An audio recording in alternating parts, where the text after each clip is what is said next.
Welcome to టీ18 news. మన channel మరణిస్తాం. రోడ్డు ప్రమాదాల నివారణ చర్యల్లో భాగంగా గత నెల రోజులుగా నిర్వహించిన రోడ్డు భద్రతా మాసోత్సవాలు విజయవంతంగా ముగిసినట్లు Ramagundam traffic ACP J Narasimhulu తెలిపారు.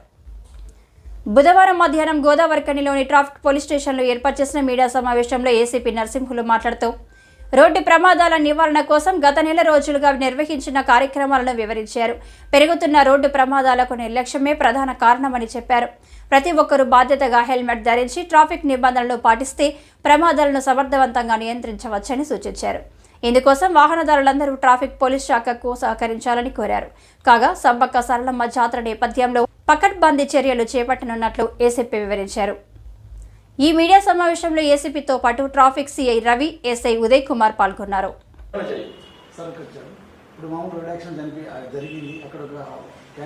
ఈ సంవత్సరం గత సంవత్సరం ఫస్ట్ వారోత్సవాలు అనేటువంటి ట్రాఫిక్ రోడ్ సేఫ్టీ మీద ట్రాఫిక్ రూల్స్ అవేర్నెస్ కల్పించాలనే ఉద్దేశంతో వారోత్సవాలు జరిగేవి.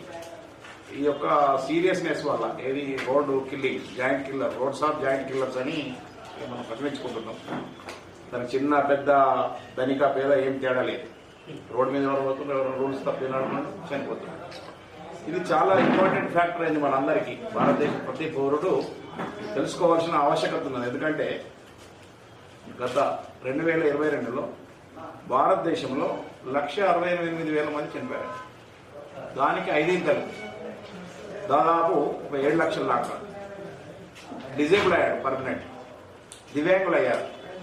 చూడండి, భారతదేశ మానవ వనరుల్ని ఎంత మనం గొప్ప సంపదను లూజ్ అవుతున్నామో దీన్ని దృష్టిలో పెట్టుకొని మన రాష్ట్ర ప్రభుత్వం కానీ గౌరవ ముఖ్యమంత్రి వర్యులు కానీ మన DGP sir Shri Ravi Gupta IPS DGP Telangana గారి ప్రత్యేక చొరవతో దీన్ని ఎట్లన్నా అరికట్టాలి వినాయకుడు అనే ఉద్దేశంతో ప్రతి స్కూల్ పిల్లలు, చిన్న పిల్లలు స్కూల్ గోయింగ్ ఎల్కేజీ నుంచి ఎవరైతే రోడ్డు మీదకి వచ్చే వృద్ధులు, ప్రమాణ వృద్ధుల వరకు ఈ అవేర్నెస్ కలిగి ఉండాలనే ఉద్దేశంతో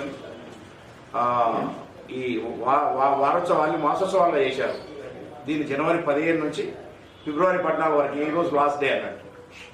మా గౌరవ సిపి గారు, మా డీసీపీ గారు, మా ఉన్నతాధికారుల ఆదేశానుసారం మనం ఈ 4 రోజులు బాగా మా ఎస్ఐలు కానీ మా సిఐలు కానీ దాదాపు కమిషనరేట్ అన్ని ఏరియాలలో మిగతా లా అండ్ ఆర్డర్ ఏది చెన్నూరు కానీ, జన్నారం కానీ, మందమరి కానీ, మంతిని కానీ, ఈ ఏరియాల పెద్దపల్లి, ఈ రామగుండం అండ్ గోదావరికని ఎన్ని ఏరియాలలో మనము అవేర్నెస్ ప్రోగ్రామ్స్ చేసుకున్నాం.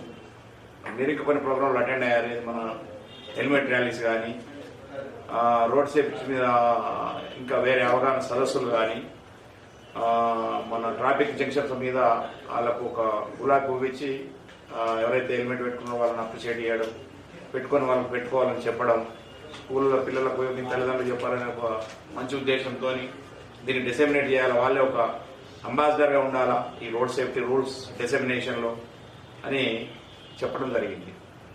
దాదాపు పాజిటివ్ రెస్పాన్స్ వచ్చింది. మా యొక్క అపీల్ మా పత్రికా సోదరులకు ఏంటంటే మీరు ఇంకా బాధ్యతగా వహించి మీరు ఇంకా దీన్ని సెల్ఫ్ మోటివేట్ అయ్యి ఈ యొక్క రోడ్ సేఫ్టీ అవేర్నెస్ను ప్రతి రోడ్ యూజర్కు తెలిసేటట్లు తద్వారా రోడ్ యాక్సిడెంట్ను బాగా తగ్గించాలని మా యొక్క మనవి మీకు. మన రామగుండం ఏరియాలో చూసినట్టయితే 2022లో 299 మంది చనిపోతే దాదాపు 2023లో దాన్ని 229 తగ్గించడం జరిగింది. దాదాపు ఒక 70 మరణాలు మనం తగ్గించగలిగినాం అందరి సహకారంతో. ఒక్కరే కాదు, పోలీసు కాదు, ప్రతి పౌరుడ్ ఆఫ్ దిస్ కమిషనరేట్ అట్లా తగ్గించగలిగినాం. మళ్ళీ రీసెంట్ కొన్ని యాక్సిడెంట్స్ చూస్తే మన బెల్లపల్లిలో జరిగిన ఇన్సిడెంట్ కానీ, అదే పెద్దపల్లిలో మన 2 స్టూడెంట్స్ కానీ, చాలా బాధాకరమైన విషయం. ఇంకా అట్లాంటి రోడ్ యాక్సిడెంట్లో మరణాలు జరగకుండా ఉండాలని ప్రతి ఒక్క ప్రజల్ని అపీల్ చేస్తున్నాం. రోడ్ సేఫ్టీ రూల్స్ని పాటించి రోడ్ భద్రతను పాటించాలని కోరుతూ